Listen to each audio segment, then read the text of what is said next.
But our parents met in a band in the 40s. And, Linda was born in 47, we were born in the 50s. And when we were really young, we were just surrounded by music from the time we were born.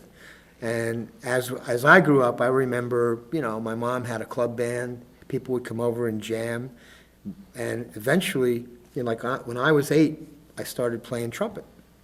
And, I just would sit in with the jam sessions, and my mom would take me to her club gigs once in a while when I was about 10 on the trumpet, and eventually I got a guitar. So that's how I got into it, and that was the scene at home, and Lance could tell you his personal, experience with that, but that's the way it was. So doing what we do now was like, for us, it was always the normal thing to do. Mm-hmm.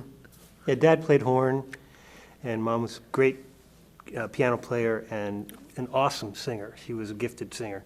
And she played, Dad had a business, and he didn't get to play so much because of a family of 4, right? But Mom played gigs till she was 40, and she taught piano till she was about 60.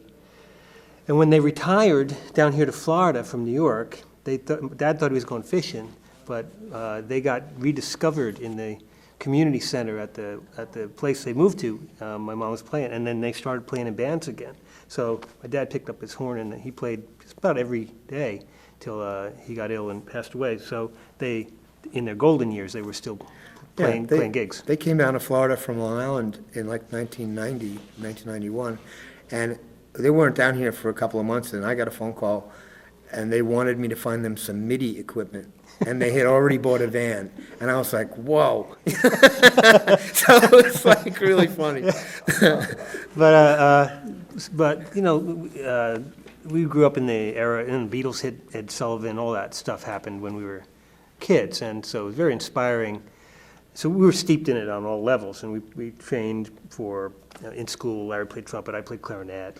Our younger brother Lane, he played trumpet. We all were trained one way or another, and then Larry went off to college, at which point I picked up a guitar for the first time, bass actually, and aspired to someday be in a band with Larry, who was my big brother idol, and lo and behold, it happened.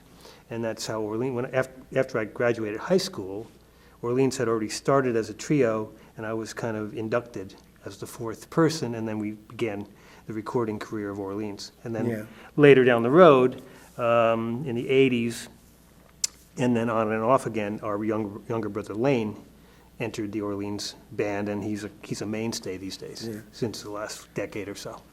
But going back to what Lance was just saying about being in high school and stuff, when I left in '67, I went up to Ithaca to go to college to be a music teacher, and I was only 16. So I quit college after about a year and a half because I just wanted to play rock and roll. And I had good bands. I got in this band called Bafalongo that the drummer was Wells Kelly, who became Orleans' original drummer, and his brother Sherman Kelly was also in that band, and he wrote Dancing in the Moonlight. And we were the first band that started playing Dancing in the Moonlight in like 1969. So Wells broke the band up, the Bafalongo band up, at the end of 1971, got a phone call from John Hall, who we had met in a jam session in New York City. John got tired of having his place broken into in New York City, moved to Woodstock, called Wells up in Ithaca and said, would Wells come down and be in his band that he had in Woodstock? Wells said yes, so that blew up Bafalongo. A month later, in January of 72, they both called me and they said, look, 2 of the guys of the 4 guys we have in the band just quit. Could you come down and we'll have a trio? So I went down there to Woodstock in 72, and we had the trio that became Orleans. And then 9 months later, after Lance graduated high school that summer, that's when he joined Orleans, and that was the original recording band. When we were a trio, John was playing drums and bass, and of course a lot of guitar. I was playing keyboards and a lot of bass, a lot of fretless bass, and a lot of guitar. And Wells was playing drums and keyboards and bass and a little bit of guitar. Yeah, that's how it was. I used to go see them. I was 16 at the 17, something like that at the time, and it was amazing. It was like a round robin. They would just keep switching from song to song to song. And so when I joined the band, that continued, but I basically was stationary, and they all moved around me, and was one of the phenomenal things about the band live was the versatility within it. And everybody played all the instruments really well. It wasn't like, it sucked when they switched. It was good no matter what.